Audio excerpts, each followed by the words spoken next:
उद्दान ने अपने पिता राणा कुंभा की हत्या करके मेवाड़ के पितृहंता के रूप में जाना जाने लगा। उसके बाद रायमल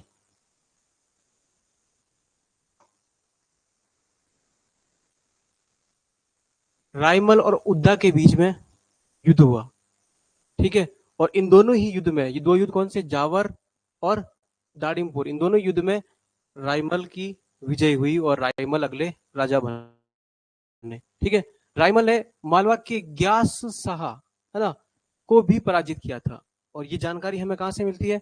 एकलिंग प्रशस्ति से मिलती है कि रायमल ने ग्यास शाह को पराजित किया था। देखिए, जो वर्तमान स्वरूप देखने को मिलता है एकलिंग जी मंदिर का, वो भी रायमल ने ही दिया था। ठीक है, ये बात भी ध्यान रहे आपको। रानी श्रृंगार कंवर, रानी श्रृंगार कंवर कौन है?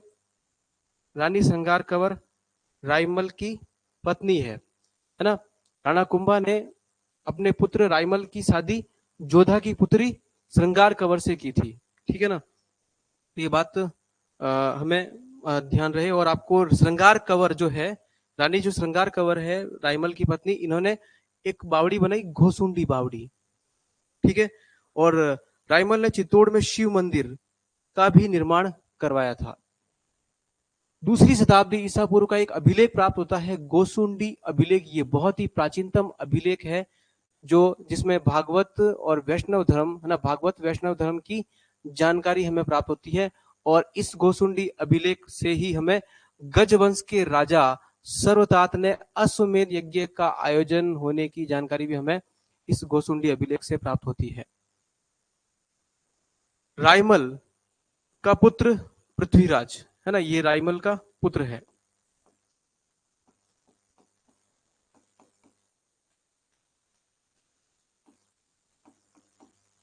और कुंभलगढ़, कुंभलगढ़ में पृथ्वीराज की क्या बनी हुई है? 12 खंभों की छतरी बनी हुई है। ठीक है, ये प्रश्न कई बार पूछा जाता है। उड़ना राजकुमार किसे कहते हैं? पृथ्वीराज जी कहते हैं। पृथ्वीराज सिसोदिया, क्या है ये? पृथ्वीराज सिसोदिया। अगले पुत्र है रायमल के जयमल, है ना। जयमल जो है ये सोलंकियों के खिलाफ लड़ता हुआ मारा गया था। ठीक है। अब राजा कौन बनेंगे?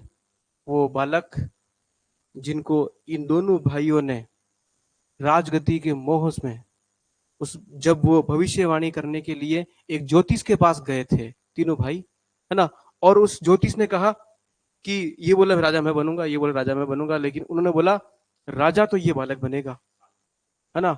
और वो बालक था राणा सांगा। और जैसे ही मालूम चला कि ये बालक राजा बनेगा, तो उस बालक पर इन भाइयों ने आक्रमण किया, जिससे उस बालक की उस समय ही आंख चली गई थी।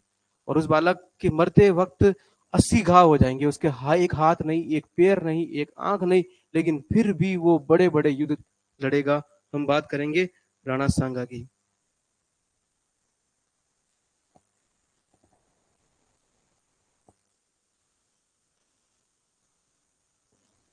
राणा सांगा, जिनका समय है 1509 से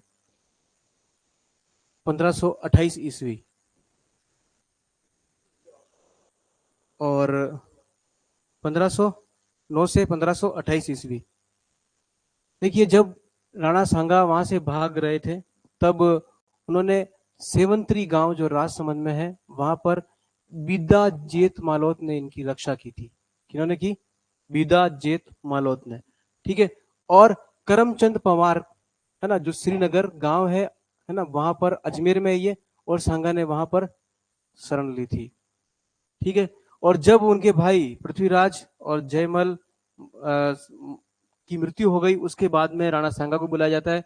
और राणा सांगा का क्या होता है? राज तिलक, जिसमें दिल्ली के सिकंदर लोदी, मालवा के नासिर शाह और गुजरात के महमूद बेगड़ा भी।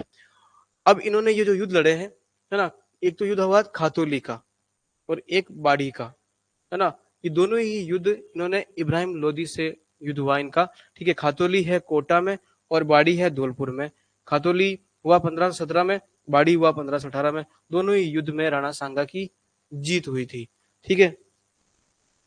और उसके बाद एक युद्ध होता है गागरोन का युद्ध। कौन सा युद्ध? गागरोन का युद्ध 1519 ईस्वी में होता है। और ये युद्ध होता है सांगा और महमूद खिलजी द्वितीय के बीच में। और क्योंकि महमूद खिलजी द्वितीय के जो विद्रोही थे चंदेरी के मेदिनी राय, इनको शरण दी थी राणा सांगा ने, इसलिए महमूद खिलजी ने इनसे युद्ध किया था। और इस युद्ध में भी राणा सांगा की क्या हुई, जीत हुई थी। देखिए फिर बाद में जब महमूद खिलजी भाग गए तो हरिदास चारण ने इनको बंदी बना दिया, जिसके परिप्रेक्ष्य में राणा सांगा ने, है ना, इन्हें 12 गांव दान में दिए थे। किनको, हरिदास चारण को, हरिदास चारण को 12 गांव दान में दिए थे। राणा सांगा और मुजफ्फर शाह द्वितीय जो गुजरात के हैं, इन दोनों के बीच में जो युद्ध होता है वह युद्ध है ईडर का युद्ध। कौन सा युद्ध, ईडर का युद्ध। ठीक है, ईडर का युद्ध राणा सांगा और मुजफ्फर शाह द्वितीय के बीच में युद्ध होता है। सांगा ही जीतते हैं। सांगा ने भारमल व मुजफ्फर शाह को भी हराया था, भारमल को भी हराया है ना, ईडर से, और मुजफ्फर शाह को भी हराया। फिर अब एक महत्वपूर्ण युद्ध आता है, क्योंकि यहां पर एक विदेशी शक्ति और वापस भारत में आ रही थी। ठीक है, भारत पर विदेशी आक्रांताओं का आक्रमण प्राचीन काल से ही हो रहा था और अब मध्यकाल में भी होने जा रहा था। ठीक है, जब मुगल संस्थापक बाबर का आक्रमण यहां पर होता है, तब पहला एक युद्ध होता है पानीपत का युद्ध। ठीक है, जो किससे होगा, इब्राहिम लोदी से होगा। और अब जब बाबर को लगा कि अगर मुझे इस भारत की धरती पर राज करना है तो मुझे 2 राजाओं को चुनौती देना आवश्यक है। एक तो थे हमारे मेवाड़ के राजा राणा सांगा, और एक है दक्षिण भारत में कृष्णदेव राय। लेकिन कृष्णदेव राय को उन्होंने बाद में राणा सांगा से चुनौती लेने के बाद में, जीतने के बाद में, फिर वो आगे की ओर रुझान नहीं करेंगे। ठीक है, लेकिन फिर भी राणा सांगा से लड़ना इनके लिए अनिवार्य था। और बाबर ने जो पहला युद्ध लड़ा, बयाना का युद्ध था, ये 16 फरवरी 1527 ईस्वी को ये युद्ध हुआ। और ये इस समय ये बयाना किला मेहंदी ख्वाजा के पास में था, और बाबर का सेनापति कौन था, सुल्तान मिर्जा था। लेकिन इस युद्ध में राणा सांगा की जीत होती है। राणा सांगा की क्या होती है, जीत होती है। और इस युद्ध के बाद जो बाबर को जो समय दिया है ना, वो एक पर्याप्त समय था, जिससे बाबर पूर्ण तैयारी के साथ फिर से खानवा के मैदान में आएगा। खानवा का युद्ध 17 मार्च 1527 ईस्वी को हुआ था। कब हुआ था, 17 मार्च 1527 ईस्वी को। खानवा भरतपुर में है। कहाँ है, भरतपुर में। वीर विनोद श्यामल दास जी की रचना है। इसके अनुसार जो तारीख है वो 16 मार्च है, कि 16 मार्च को ही हो गया था। खानवा का युद्ध कब हो गया था, 16 मार्च में हो गया था। ठीक है, और राणा सांगा और बाबर के मध्य हुआ था। राणा सांगा की सेना में देखिए आमेर से आए थे पृथ्वीराज कछुआ। ठीक है, मारवाड़ से आए थे मालदेव, बीकानेर से आए थे कल्याणमल। कौन आए, बीकानेर से कल्याणमल आए। और अखेराज देवड़ा आए थे सिरोही से। उदय सिंह आए थे वागड़ से। और सादड़ी से आए थे झाला अज्जा। ये झाला अज्जा वही झाला अज्जा है जब राणा सांगा इस युद्ध में घायल हो जाएंगे, है ना, पूर्ण रूप से घायल हो जाएंगे, युद्ध करने में असमर्थ रहेंगे, तब झाला अज्जा इनका मुकुट धारण करेंगे और स्वयं इस युद्ध का नेतृत्व करते हुए वीर गति को प्राप्त होंगे। ठीक है, ये वही झाला अज्जा है। ठीक है, जो सादड़ी के है। और ऐसा ही हल्दी घाटी के युद्ध में भी होगा, जब जब महाराणा प्रताप का घोड़ा घायल हो जाता है, तब महाराणा प्रताप भी उस हल्दी घाटी युद्ध से उनको बाहर जाना पड़ता है, उनकी मजबूरी होती है, तब वो उनका मुकुट झलामाना धारण करते हैं। ठीक है, और यहाँ पर कौन, झला अज्जा, ये ध्यान रहे। मेड़ता से आए थे वीरम देव। कौन आए, वीरम देव। और ईडर से भारमल, चंदेरी से मेदिनी राय, और देवलिया से बाघ सिंह आए थे। कौन आए थे, देवलिया से बाघ सिंह आए। ये बाघ सिंह वही है जब 1534-35 ईस्वी के अंदर राणा सांगा की मृत्यु के बाद उनकी पत्नी जब कर्मावती होती है, तब गुजरात का राजा बहादुर शाह जब आक्रमण करता है, तब केसरिया यही करेंगे, बाघ सिंह। ठीक है, देवलिया के। बिजोलिया से आए थे अशोक परमार। कौन आए थे, अशोक परमार। और सलूम्बर से आए थे रावत रतन सिंह चुंडावत। ठीक है, और मेवात से आए थे हसन खां मेवाती। कौन आए थे, हसन खां मेवाती। और इब्राहिम लोदी का भाई इब्राहिम इब्राहिम लोदी का भाई महमूद लोदी भी राणा सांगा की तरफ से बाबर के खिलाफ युद्ध कर रहे थे। ठीक है, तो ये थी राणा सांगा की सेना। राणा सांगा की सेना में ये बहुत बड़े बड़े जो राजा थे ये भी शामिल थे। तो एक बार राजपूतों का पूरा तरह से संगठन हमें यहाँ देखने को मिलता है, लेकिन फिर भी यहाँ पर हमें एकता का अभाव देखने को मिलेगा, क्योंकि सब अपनी अपनी सेना का नेतृत्व कर रहे थे।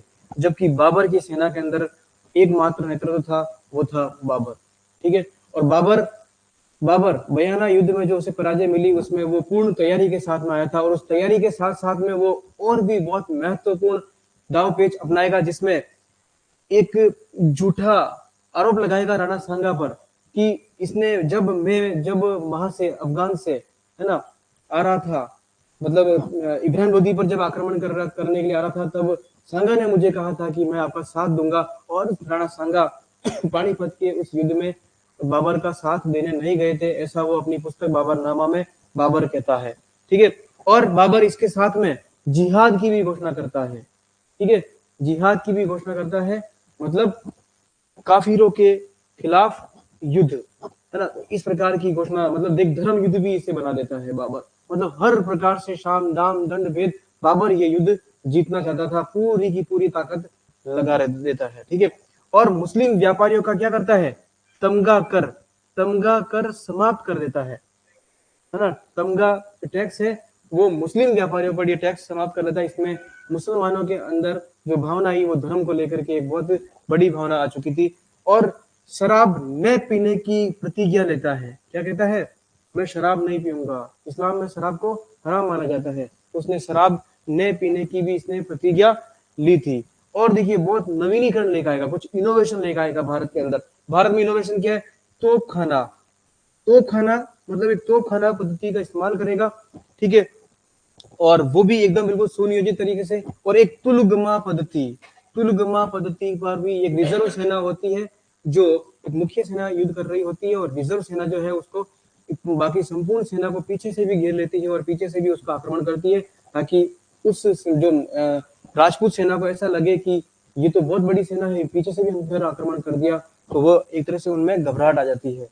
और बयाना के बाद उसे तैयारी का पर्याप्त समय मिल गया था। एक बात और है कि बाबर की सेना बहुत फुर्तीली थी, क्योंकि बाबर की सेना घोड़ों पर युद्ध कर रही थी, जबकि राणा सांगा की सेना हाथी पर युद्ध कर रही थी। और हाथी के कंपेयर में घोड़ा बहुत तेज दौड़ता है, इसलिए उनके पास ये स्फूर्ति भी थी। ठीक है, घोड़ों का भी इन्होंने प्रयोग किया था, और इन्होंने क्या किया, हल्के हथियारों का प्रयोग किया था, जबकि राणा सांगा के जो हथियार थे वो भारी थे। तो इस तरह से उनमें स्फूर्ति नहीं, मतलब बहुत काफी इतना पूरा सुनियोजित तरीके से युद्ध हो रहा है। और इस युद्ध में राणा सांगा के विश्वासघाती भी निकले, जो बाबर की तरफ जा मिले। वो कौन थे, मध्य प्रदेश के रायसीन, है ना। मध्य प्रदेश में जगह है रायसीन के सलहदी तवर ने राणा सांगा से धोखा किया और बाबर के साथ मिल गया। ठीक है, और नागौर का खानजादे मुस्लिम भी किसके साथ मिल गया, बाबर के साथ मिल गया। तो और बाबर ये युद्ध जीत जाता है, और इस युद्ध को जीतने के बाद में बाबर गाजी की उपाधि धारण करता है। और इस युद्ध में जीतते वक्त राणा सांगा घायल होता है, तब झाला अज्जा क्या करते हैं, मुकुट धारण करते हैं। घायल राणा सांगा, जब राणा सांगा घायल हो जाते हैं तो युद्ध भूमि से बाहर चले जाते हैं, और झाला अज्जा क्या करते हैं, झाला अज्जा उस युद्ध का नेतृत्व करते हैं। ठीक है, झाला अज्जा युद्ध का नेतृत्व करते हैं। देखिए जब घायल राणा सांगा का मतलब घायल होने के बाद में इनका इलाज हुआ था, वो कहां पर हुआ था, बसवा में हुआ था। बसवा कहाँ है, दौसा में है। बसवा में लाया गया और बसवा में इनका इलाज हुआ था। ठीक है, और जब ये घायल थे तब ये मतलब फिर भी वापस मतलब युद्ध करने के लिए बेताब थे, है ना। और वापस संपूर्ण राजगणों को एक करके वापस युद्ध करना। तो इसमें फिर क्या है कि इनके जो राणा मतलब तड़प रहे थे इस प्रकार से वो, तो राणा सांगा के जो सैनिक थे, साथी थे, उन्होंने उत्तर प्रदेश के इरिच में, है ना, जहर दे दिया इन्हें। लेकिन इनकी मृत्यु कहाँ हुई, कालपी में हुई थी। कालपी उत्तर प्रदेश में इनकी मृत्यु हुई।